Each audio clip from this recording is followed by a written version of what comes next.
Hi friends, very good evening. ಇವತ್ತು ಕೂಡ ಜ್ಯೋತಿಷ್ಶಾಸ್ತ್ರಕ್ಕೆ ಸಂಬಂಧಪಟ್ಟಂಗೆ ಒಂದು ವಿಶೇಷವಾದ ಚರ್ಚೆ ಮಾಡೋಣ. ಇವತ್ತಿನ ಟಾಪಿಕ್ಕು ಜಾತಕ ವಿಶ್ಲೇಷಣೆ. Date of birth and time note ಮಾಡ್ಕೊಳ್ಳಿ. 1 ಆಗಸ್ಟ್ 1977. 1 ಆಗಸ್ಟ್ 1977 ಹುಟ್ಟಿದಂಥ ಸಮಯ 11:45 ಮಧ್ಯಾಹ್ನ, ಅಂದರೆ AM. ಆ್ಯಕ್ಚುಲಿ ಇವರು ನನಗೆ ಫೇಸ್ ಟು ಫೇಸ್ ಮೀಟ್ ಆಗಿರುವಂಥ ವ್ಯಕ್ತಿ. ಇವ್ರ ಕ್ವಶನ್ನು ಮುಂಬರುವ MLA ಎಲೆಕ್ಷನ್ಗೆ ನಿಂತ್ಕೊಳ್ಳುವಂಥ ಪ್ಲ್ಯಾನಿಂಗ್ ಇದೆ. ಏನು ಆಗುತ್ತೋ ಇಲ್ವೋ ಅನ್ನೋದು ಇವ್ರದ್ದು ಮುಖ್ಯವಾದ ಪ್ರಶ್ನೆ ಮಿತ್ರೆ. ನನ್ನ ಉತ್ತರ ಕಷ್ಟ ಅಥವಾ ಆಗೋದಿಲ್ಲ ಅಂತಲೇ ಅನ್ಬೋದು. ಯಾಕಂದರೆ ಎದುರು ಕೂತಿರುವಂತಹ ವ್ಯಕ್ತಿಗೆ ಡಿಮೋಟಿವೇಟ್ ಮಾಡಬಾರ್ದು, ಒಂದು ಸ್ವಲ್ಪ ಸಡನ್ನಾಗಿ ಮನಸ್ಸಿಗೆ ಆಘಾತ ಮಾಡಬಾರ್ದು ಅನ್ನೋ ಕಾರಣಕ್ಕೆ ಸ್ವಲ್ಪ ಕಷ್ಟದಾಯಕವಾಗಿದೆ ಅಂತ ಹೇಳಿದೆ. ಬಟ್ ಸಾಮಾನ್ಯವಾಗಿ ಆಗೋದೇ ಇಲ್ಲ ಅಂತಲೇ ಅರ್ಥ. ಓಕೆ, ಬ್ಯಾಕ್ಗ್ರೌಂಡ್ ನೋಡಿದರೆ ವ್ಯಕ್ತಿ ತುಂಬ ಧನಿಕ. ನನ್ನ ಕ್ಯಾಲ್ಕುಲೇಷನ್ಸ್ ಪ್ರಕಾರ ಒಂದು 8ರಿಂದ 12 ಕೋಟಿ ರೂಪಾಯಿ ಇರುವಂಥ ವ್ಯಕ್ತಿ. 8ರಿಂದ 12 ಕೋಟಿಗಳು ಆಸ್ತಿ ಅಥವಾ ಎಲ್ಲ ಒಟ್ಟಾರೆಯಾಗಿ ಇರುವಂಥ ಒಂದು ವ್ಯಕ್ತಿ, ಅಂದರೆ ಮಿಲಿಯನೇರ್ ಅಂತ ಅನ್ಬೋದು. ಸೊ ಈಗ as per date of birth time note ಮಾಡಿಕೊಂಡಿದ್ದೀವಿ ಆಲ್ರೆಡಿ.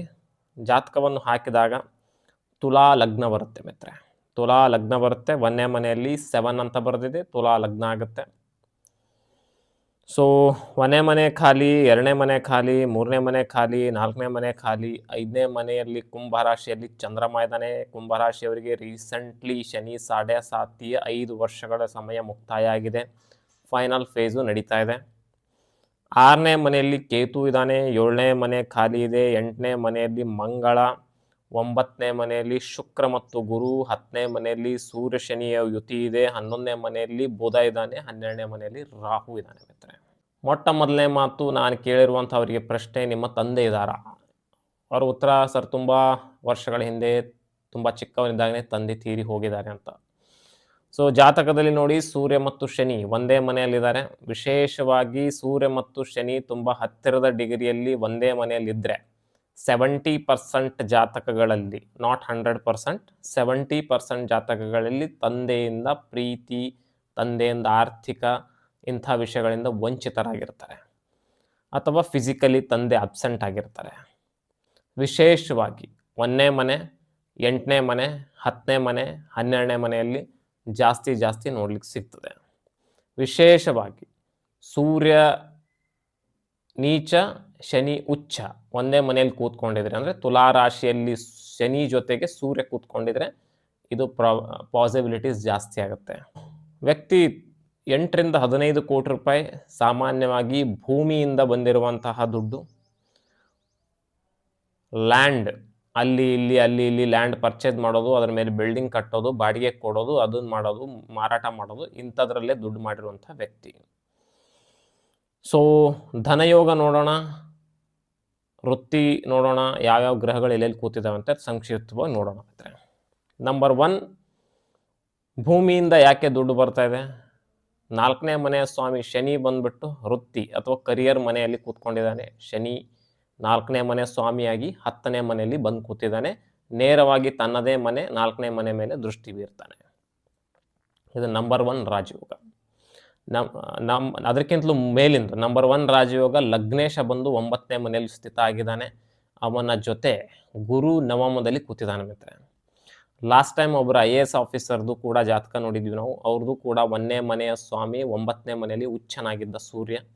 ಇವ್ರ ಜಾತಕದಲ್ಲಿಯೂ ಕೂಡ 1ನೇ ಮನೆಯ ಸ್ವಾಮಿ ನವಮದಲ್ಲಿ ಬಂದು ಕೂತಿದ್ದಾನೆ. ಉಚ್ಚನಿರಲಿ ಏನೇ ಇರಲಿ, ಒಟ್ಟಿನಲ್ಲಿ 1ನೇ ಮನೆಯ ಸ್ವಾಮಿ ನವಮದಲ್ಲಿ ಕೂತಿದ್ದಾನೆ. 11ನೇ ಮನೆಯ ಸ್ವಾಮಿ ಸೂರ್ಯ ಬಂದ್ಬಿಟ್ಟು ವೃತ್ತಿ ಅಥವಾ ಕರಿಯರ್ ಮನೆಯಲ್ಲಿ ಕೂತಿದ್ದಾನೆ. ಇದನ್ನು ಕೂಡ ಒಂದು ಧನಯೋಗ ಅಥವಾ ರಾಜಯೋಗದಲ್ಲಿ ಬರ್ತದೆ.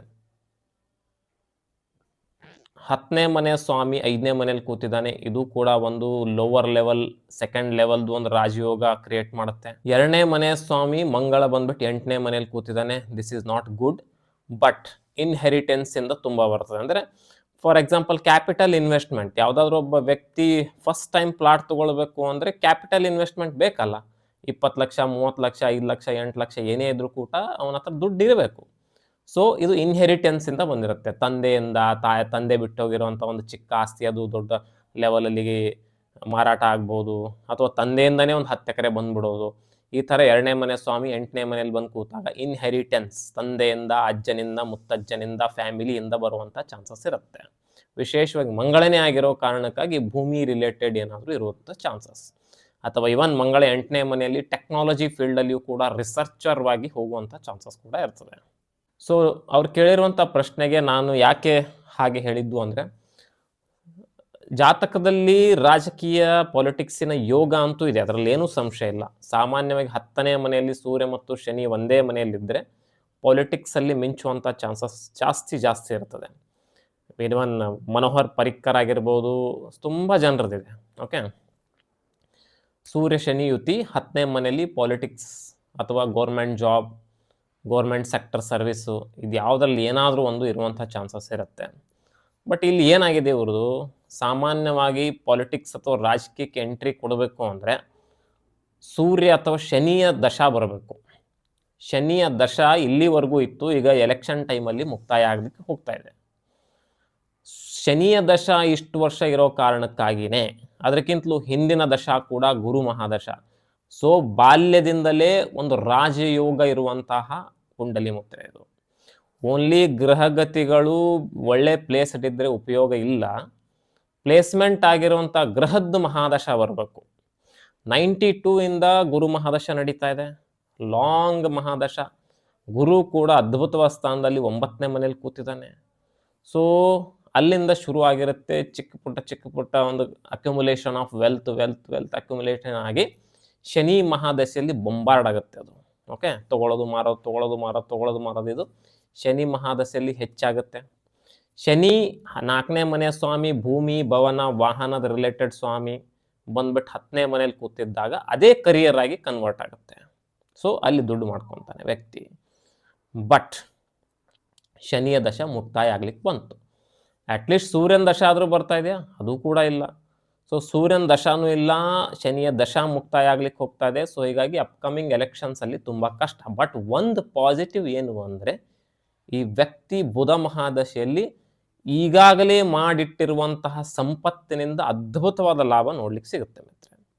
Already is built is empire, already ಭೂಮಿ, ಭವನ ಎಲ್ಲ ಇದ್ದಾವೆ. ಅದರಿಂದ ಲಾಭ ಹೆಚ್ಚು ಬರಲಿಕ್ಕೆ ಶುರು ಮಾಡುತ್ತೆ ಬುಧನ ಮಹಾದಶೆಯಲ್ಲಿ. ಸೊ ಕಾರಣ ಏನು? Budha is located in 11th house. Okay, so ಮೇಲಾಗಿ ಬುಧ 12ನೇ ಮನೆ ಮತ್ತು 9ನೇ ಮನೆ ಸ್ವಾಮಿ ಮಿತ್ರ. ಸೊ 12ನೇ ಮನೆ ಫಾರಿನ್ ರಿಲೇಟೆಡ್, ಅವರು ಮಾಡಿಟ್ಟಿರುವಂತಹ ಜಾಗಗಳಲ್ಲಿ ಫಾರಿನರ್ಸ್ ಬರ್ಬೋದು, ಫಾರಿನರ್ಸಿಂದ ದುಡ್ಡು ಬರ್ಬೋದು, ಫಾರಿನರ್ಸ್ ಬಂದು ಅಲ್ಲಿ ರೂಮು ತಗೋಬೋದು. 9ನೇ ಮನೆಯೂ ಕೂಡ ಫಾರಿನ್ಗೆ ಲಿಂಕ್ ಆಗುತ್ತೆ. ಇವನ್ ಅದು 9ನೇ ಮನೆ ಶುಭ ಗ್ರಹ ಅದು, ಸೊ ಶುಭ ಮನೆ ಅದು. ಸೊ ಅವನು ಬಂದು 11ನೇ ಮನೇಲಿ ಕೂತಿದ್ದಾನೆ. ಮೇಲಾಗಿ ಮಾಘ ನಕ್ಷತ್ರದಲ್ಲಿ ಸಿಂಹ ರಾಶಿಯಲ್ಲಿದೆ. ಸೊ ಇವನ್ ಓನ್ಲಿ ರಾಜಕಾರಣಿಗಳಿಂದ ಲಾಭ ಪಡೆದುಕೊಳ್ಬೋದು. ಬಟ್ ಪಾವರ್ ಯಾವಾಗಲೂ ಕೊಡೋದು ಶನಿ ಮತ್ತು ಅಥವಾ ಸೂರ್ಯನಿಬ್ಬರೇ. ಓಕೆ, ಪಾವರ್ ಅಥಾರಿಟಿ ಕೊಡೋದು ಇವೆರಡೇ ಗ್ರಹ ಮಿತ್ರ. ಓನ್ಲಿ ಸಿಂಹ ರಾಶಿಯಲ್ಲಿ ಬುಧ ಇದ್ದಾನೆ, ಮಾಘ ನಕ್ಷತ್ರದಲ್ಲಿದ್ದಾನೆ, 11ನೇ ಮನೆಯಲ್ಲಿದ್ದಾನೆ, ಲಾಭಸ್ಥಾನದಲ್ಲಿದ್ದಾನೆ. ರಾಜಕಾರಣಿಗಳಿಂದ ಲಾಭ ಪಡೆದುಕೊಳ್ಬೋದು ಇಂಡೈರೆಕ್ಟ್ ಆಗಿ. ಯಾರೋ ಒಬ್ರು ಆಲ್ರೆಡಿ MLA ಆಗಿದ್ದಾರೆ, MP ಆಗಿದ್ದಾನೆ, ಅವರಿಂದ ಟೆಂಡರ್ಗಳು ತಗೊಳ್ಳೋದು, ಇನ್ಫ್ಲೂಯೆನ್ಸಿಂದ ಅವ್ರಗಳ ಸಹಾಯದಿಂದ ಇನ್ನೇನೋ ಮಾಡ್ಕೊಳ್ಳೋದು. ಸೊ ಇವೆಲ್ಲವೂ ಕೂಡ ಆಗ್ಬೋದು. ಬಟ್ ಪವರ್ ಆ್ಯಂಡ್ ಅಥಾರಿಟಿ ಕೊಡೋದು ಸೂರ್ಯ ಮತ್ತು ಶನಿ ಮಾತ್ರ. ನಮ್ಮ ರಾಜಕಾರಣಿಗಳ ಇತಿಹಾಸವೂ ಕೂಡ ಕೆದಕಿ ನೋಡಿದಾಗ ತುಂಬ ಜನ ಅಟ್ಲೀಸ್ಟ್ 40 ವರ್ಷಗಳ ಕಾಲ ತಮ್ಮ ಜೀವನವನ್ನು ಶ್ರಮಿಸಿದ್ದಾರೆ. ಅಧಿಕಾರ ಸಿಕ್ಕ ಮೇಲೆ ಅವ್ರು ಕಳ್ಳತನ ಮಾಡಿದ್ದಾರೆ, ಆಸ್ತಿ ಮಾಡ್ಕೊಂಡಿದ್ದಾರೆ, ಅದನ್ನು ಮಾಡ್ಕೊಂಡಿದ್ದಾರೆ, ಅದು ಬೇರೆ ಮಾತು, that is different thing. But ಅಲ್ಲಿ ಆ ಲೆವೆಲಿಗೆ ರೀಚ್ ಆಗುವ ಮುನ್ನ ಮಿನಿಮಮ್ 35 to 40 ಏಜ್ ಅವರ ಇಡೀ ಜೀವನ ಸಮಾಜ ಸೇವೆ, ಬಡವರ, ದಲಿತರ ಒಂದು ಉದ್ಧಾರಕ್ಕಾಗಿ ಕೆಲಸ ಮಾಡಿದಾರೋ ಬಿಟ್ಟಿದಾರೋ ಗೊತ್ತಿಲ್ಲ, ಒಟ್ಟಿನಲ್ಲಿ ಮಾಡ್ತಾ ಇದ್ದೀನಿ ಅಂದರೆ ಅಟ್ಲೀಸ್ಟ್ ಬಿಂಬಿಸೋದು, ಅಥವಾ ಹಂಬಲ್ ಬ್ಯಾಕ್ಗ್ರೌಂಡಿಂದ ಬರೋದು, ಇದೆಲ್ಲವೂ ಕೂಡ ಶನಿ ಮಾಡಿಸ್ತಾನೆ. ಶನಿ ಕಾಮನ್ ಜನರು, ಶನಿ ಪಬ್ಲಿಕ್, ಶನಿ ಒಂದು ಲೋವರ್ ಇದರ ಬಡತನದಲ್ಲಿರುವಂಥ ಜನ, ಶನಿ ಒಂದು ಬಹಳ ವಿಪರೀತ ಪರಿಸ್ಥಿತಿಯಲ್ಲಿ ಬದುಕ್ತಾ ಇರುವಂಥ ಜನರನ್ನು ಇಂಡಿಕೇಟ್ ಮಾಡುತ್ತೆ ಶನಿ. ಸೊ ಅಂಥವರ ಸೇವೆ 35ರಿಂದ 40 ವರ್ಷದವರೆಗೂ ಜಾರ್ಜ್ ಫರ್ನಾಂಡಿಸ್ ಇರ್ಬೋದು, ಅಟಲ್ ಬಿಹಾರಿ ವಾಜಪೇಯಿ ಇರ್ಬೋದು, ದೇವೇಗೌಡ ಇರ್ಬೋದು, ಯಡಿಯೂರಪ್ಪ ಇರ್ಬೋದು, ನರೇಂದ್ರ ಮೋದಿ ಇರ್ಬೋದು, ಅಡ್ವಾಣಿ ಇರ್ಬೋದು. ಸೊ ನೀವು ಯಾವುದೇ ಪೊಲಿಟಿಷಿಯನ್ಸ್ ಹೆಸರು ತಗೊಳ್ಳಿ, at least they had spent without power, without authority, at least 35 to 40 age. ಅವರ ಇನಿಷಿಯಲ್ ಜೀವನದ 35ರಿಂದ 40 ಏಜಿನವರೆಗೂ ಅವರು ಯಾವುದೇ ದುಡ್ಡಿಲ್ಲ, ಅಧಿಕಾರ ಇಲ್ಲ, ಪವರ್ ಇಲ್ಲ, ಪೋಸ್ಟ್ ಇಲ್ಲ. ಅಲ್ಲಿವರೆಗೂ ದುಡಿದು ನಂತರ ಅವರಿಗೆ ಬಂದಿದೆ. So this is a power of Shani. So ಯಾವ ವ್ಯಕ್ತಿ ತುಂಬ ಬಿಸ್ನೆಸ್ಸಲ್ಲಿದ್ದಾನೆ, ದುಡ್ಡು ಮಾಡ್ಕೊಂಡಿದ್ದಾನೆ ಅಂದರೆ ಅಂಥ ವ್ಯಕ್ತಿಗೆ ಸಡನ್ನಾಗಿ ಪಾಲಿಟಿಕ್ಸಲ್ಲಿ ಸಿಗೋದಿಲ್ಲ ಮಿತ್ರ.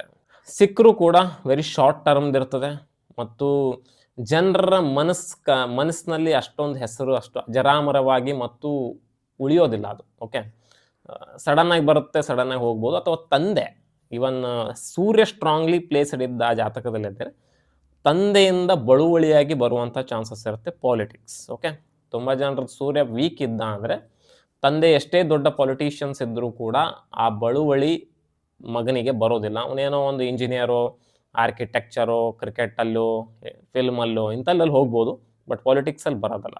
ಈ ಒಂದು ಫ್ಯಾಮಿಲಿ ಹಿಸ್ಟ್ರಿ ಇದ್ದರೂ ಕೂಡ. ಸೊ ಇವರಿಗೆ ನಾನು ಒಂದೇ ಒಂದು ಹೇಳಿದೆ. ಸೊ ನೋಡಿ, ಮುಂಬರುವ ಮಹಾದಶ ಬುಧನ ಮಹಾದಶೆ ಇದೆ, ಅದ್ಭುತವಾಗಿ ಲಾಭ ಬರೋದಿದೆ. ಸುಮ್ಮನೆ ಪಾಲಿಟಿಕ್ಸಲ್ಲಿ ಹೋಗ್ಲಿಕ್ಕೆ ಹೋಗಬೇಡಿ, ಆದಷ್ಟು ದೂರ ಇರಿ. ಸೊ ಆದಷ್ಟು ಈಗ ಆಲ್ರೆಡಿ ಏನು ಮಾಡಿಟ್ಟಿದ್ರೆ ಇದರಿಂದ ಲಾಭ ಪಡೆದುಕೊಳ್ತಾ ಸುಖಮಯವಾದ ಜೀವನ ನಡೆಸಿ ಅನ್ನೋದು ನಾನು ಒಪಿನಿಯನ್ ಅವ್ರಿಗೆ ಕೊಟ್ಟಿದ್ದೀನಿ. ಸೊ ನೋಡೋಣ ಏನು ಮಾಡ್ತಾರೆ ಅನ್ನೋದು, ಕಾಯ್ದು ನೋಡೋಣ.